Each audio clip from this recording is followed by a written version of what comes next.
you might become disabled in your legs. When I, hospitalized due to an accident, was told this by the doctor, my mind went blank. But more than that, when my husband, who heard this with me, said, "That's why I told you don't get a dog.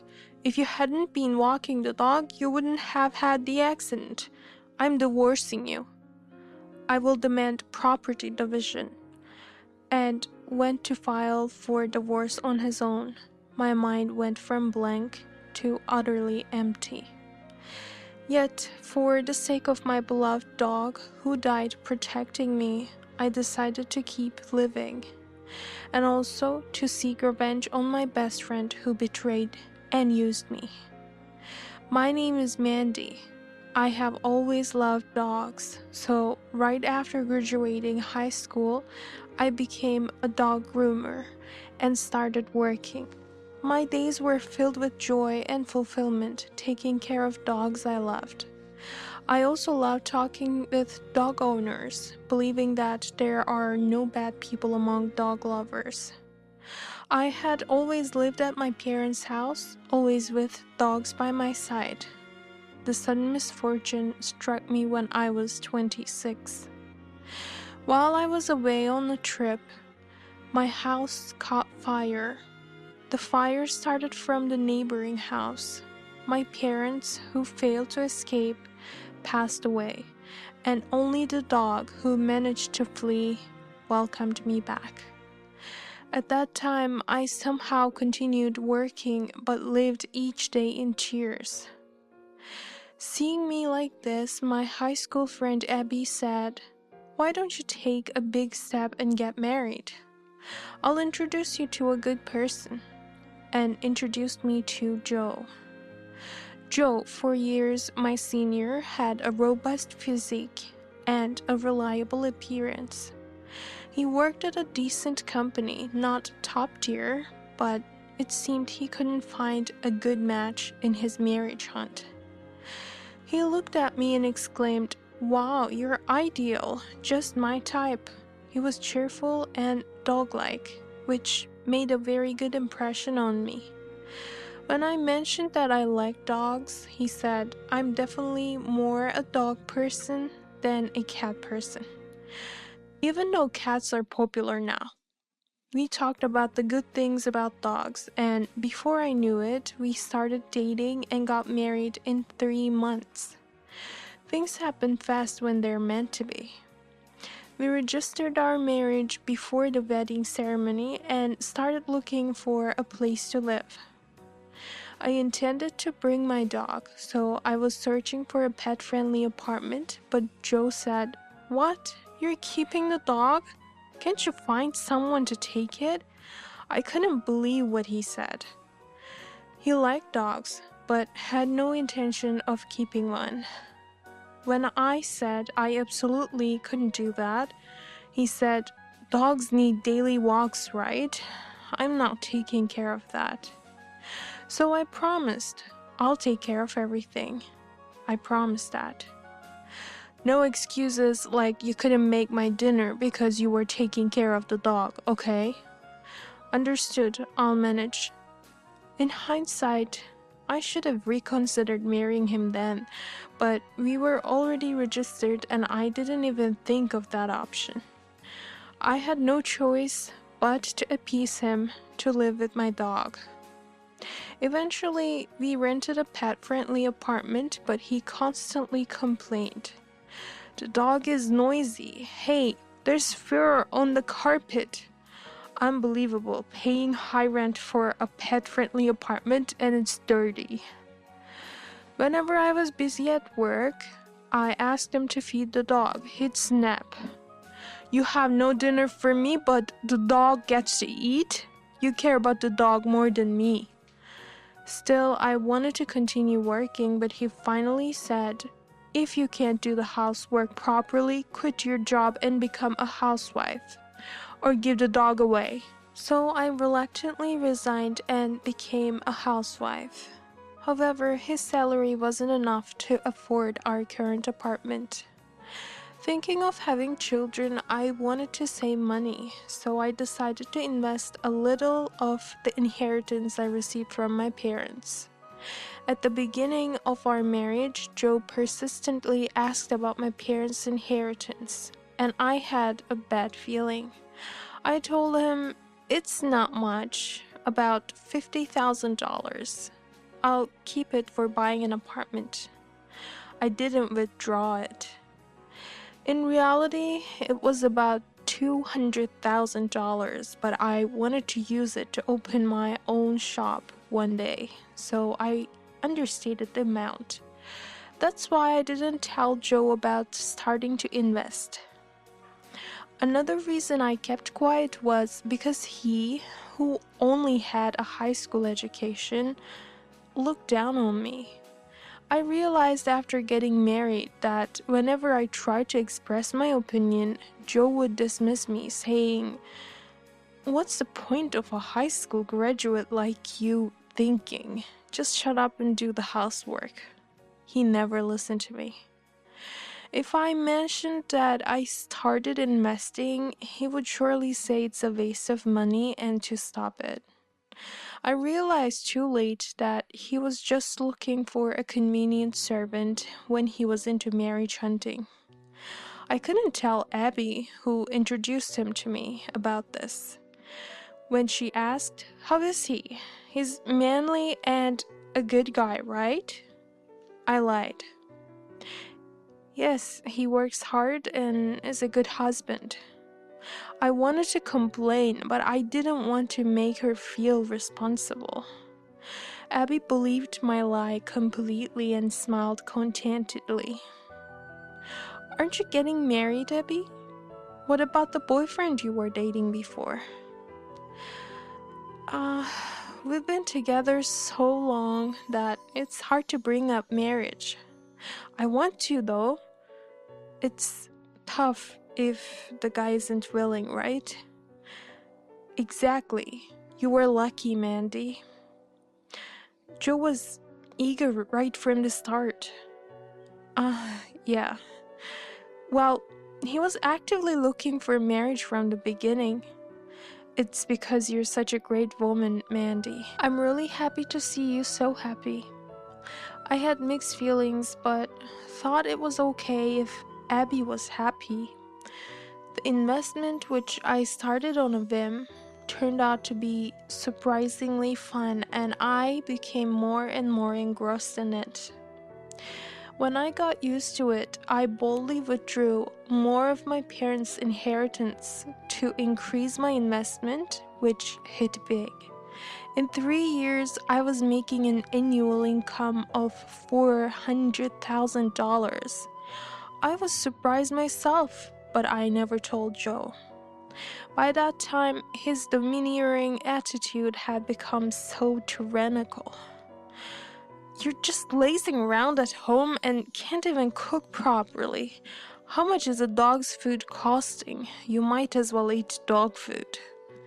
He would repeat such cruel remarks. There was no intimate life anymore, so having children was out of the question.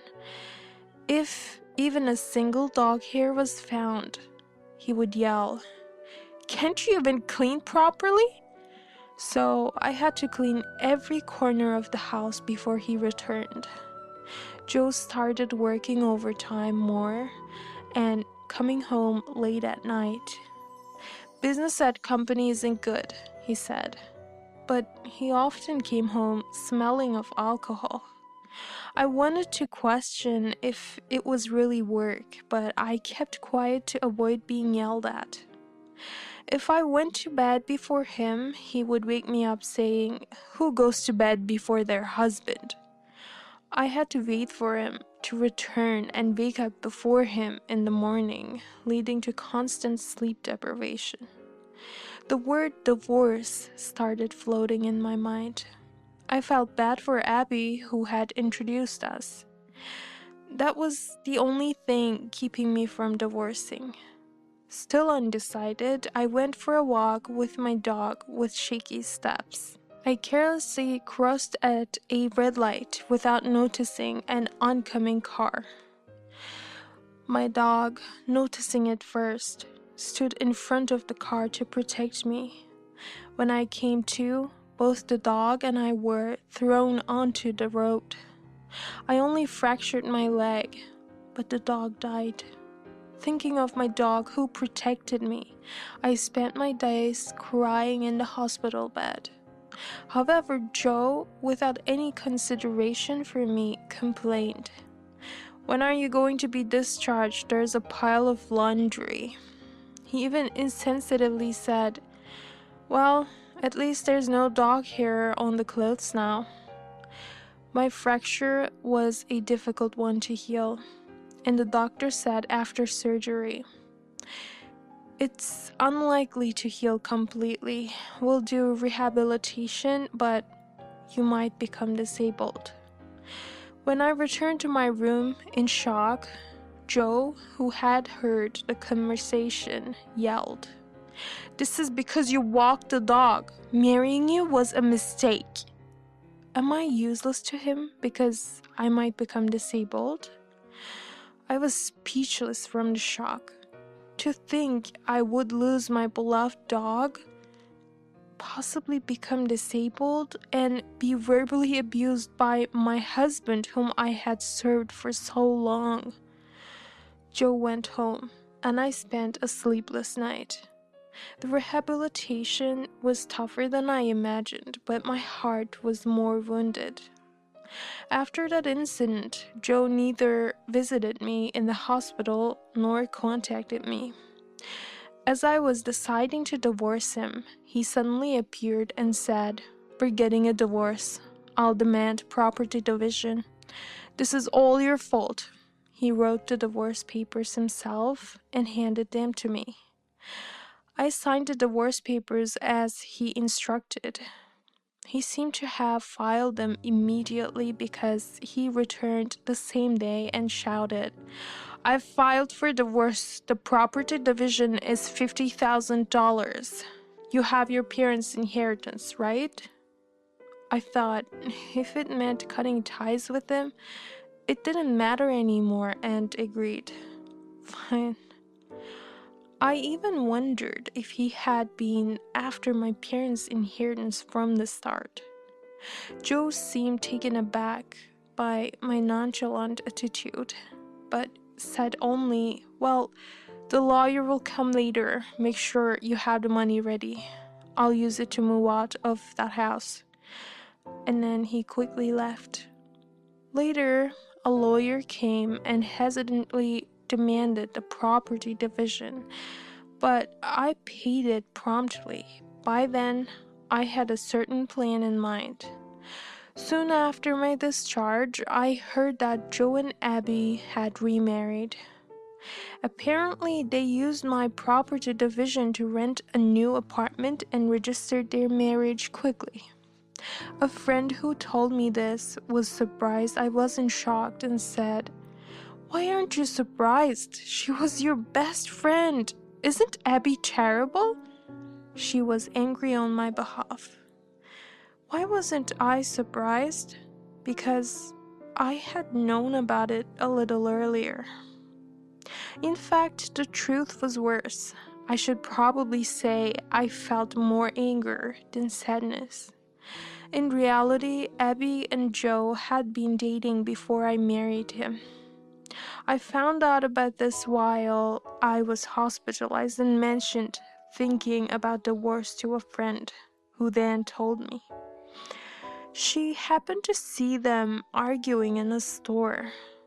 It was before my marriage to Joe, and it seemed Abby was refusing his wish to marry. Since my partner was Joe, she was surprised but couldn't tell me and had kept silent. In other words, Abby introduced me to Joe because she was bothered by his desire to marry by 30. That's because she was supposed to be dating her elite boyfriend at that time.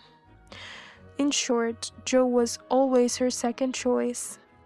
I don't know if Abby and Joe were together while I was married to him, but given their lack of morals, they must have met occasionally. I somehow knew that Joe's frequent overtime was due to their relationship rekindling. Revenge on both of them became one of my goals. For my other goal, I continued to work hard on my rehabilitation. Then, a year later, after finishing work, I checked my private smartphone and saw 30 missed calls from Joe. Mandy thought, did he find out? Just as I was about to make arrangements, Joe called, and I accidentally answered. Without waiting for my reply, Joe started shouting, "You were on TV, right? What's this about owning a dog salon?" I sighed at his usual presumptuousness and said, "That's none of your business, is it?" "Yes, it is. Where did you get the funds?" "It's only been a year since then. If you saved it during our marriage, it's joint property. That means property division." He sounded eager for money, pressuring me with his intense voice. The old me might have been intimidated, but now, as a small business owner, I had gained some confidence. "You think you're getting money? Sorry, but no. Parents' inheritance doesn't become joint property." "What? The inheritance was $50,000, right? You lied." "Yes, I lied. So what? I thought someone might take it away." When I stood my ground, he was momentarily speechless. But not to be outdone, he said, "But even so, you couldn't have built that fancy salon with an attached dog run, right?" Yes, my salon was large, with a spacious dog run attached, unique enough to attract TV coverage. Thanks to that, the shop is thriving, fully booked for the next 6 months. But I did build it. After all, I made $400,000 a year. "What?" His dumbfounded voice was priceless. Just hearing it was refreshing. "Wait, what is that? There's no way a high school grad like you could earn that much." Still harping on about the high school thing. What a petty man. But I did earn that much. It feels like something my dog in the afterlife blessed me with. Lies. $400,000? Impossible. Right. That's not inheritance, so it's a matter of property division. I was ready with my response. Sorry, but nope. The money was earned from my parents' inheritance, and I'm a sole proprietor, so the income was part of my business funds. Yes, when my investments started doing well, I had registered myself as a sole proprietor for precaution, saving the profit as business capital. So it wasn't part of the marital property. To my explanation, he seemed stunned and said despairingly, "How could this be?" Wondering why he was so troubled, he confessed, "Abby has been buying luxury brands without telling me, and now we're drowning in debt." Indeed, Abby always had a high regard for elite status and owned many branded items. That's unfortunate, especially since I'll be demanding compensation from both of you next week. The total is $110,000. Good luck. I laughed heartily. What? It took time to gather evidence. Also, I was busy setting up my own shop, but I'll make the claim formally. Look forward to it. Wait, what?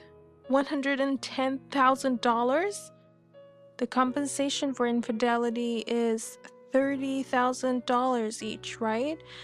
That's $60,000 for both. And the property division I paid, I'll just have that back, so $50,000 plus makes $110,000. What infidelity? I didn't cheat. You did. Right from the start. I know you were with Abby, even before you married her. When I firmly stated this, Joe let out a whimper like a frightened woman. And then, as soon as I had an accident, you filed for divorce and demanded the property division. The worst kind of man. I wish you had to pay more compensation. As I continued to shout angrily, he replied in a scared voice. Wait, please. That was because Abby told me she was pregnant and I panicked, thinking I had to divorce. That pregnancy? You two don't have any children, right? Yeah, that's right. Right after we registered our marriage, she said it was a misunderstanding. But I couldn't back out then. It wasn't my fault. What a pathetic man. His words themselves prove his infidelity. I checked the recording light, confirming that I had caught him in his admission, and said, "Thank you. Now I have evidence." Realizing he had been trapped, Joe finally understood and cried out, "Wait, what I just said is a lie! A lie!" Ignoring his cries, I hung up the phone. Of course, I blocked his number and forwarded the conversation to my lawyer.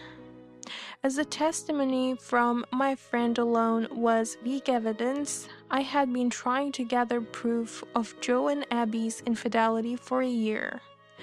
Struggling to find any due to it being a past event, this opportunity was perfect for me, and I grinned. As promised, I claimed the full $110,000 in compensation. Apparently, Abby had misunderstood her own pregnancy and confessed to her elite boyfriend, only to be dumped by him and run back to Joe. That boyfriend ended up marrying a company executive's daughter. Abby might have been the real second choice. 6 months later, while shopping in town, I happened to see Abby. Living a rough life, her once praised beauty was nowhere to be seen. Dressed up, but with messy hair and rough skin, she looked pitiable. Joe's tyrannical behavior at home might have affected her. Then she noticed me and approached aggressively. "You liar! You said Joe was a good husband. You were the one who said it." To be called a liar at this point, I was so stunned that I couldn't close my mouth. I always hated it. Top of the class, but you chose dogs over college? Working happily. While I'm exhausted at work, you should suffer. She began crying and shouting in the middle of the street, attracting a crowd. "So, this is what you get for what you've done." When I calmly said that, she turned bright red and ran away, never to be seen again. Later, Joe and Abby constantly fought and eventually divorced. While their relationship worked as lovers, marriage was different. Abby had to move back to the countryside with her parents to pay off her debts and the compensation, working in a factory. Joe, now the subject of office gossip for causing 2 divorces, voluntarily resigned and is scraping by through multiple part-time jobs. As for me, my dog grooming salon is more popular than ever, and we're discussing opening a second location. And about my leg. Thanks to rehabilitation, I can walk normally now. I'm excited to get a new dog and go for walks again. Surrounded by loving dogs and their owners, I'm living happily.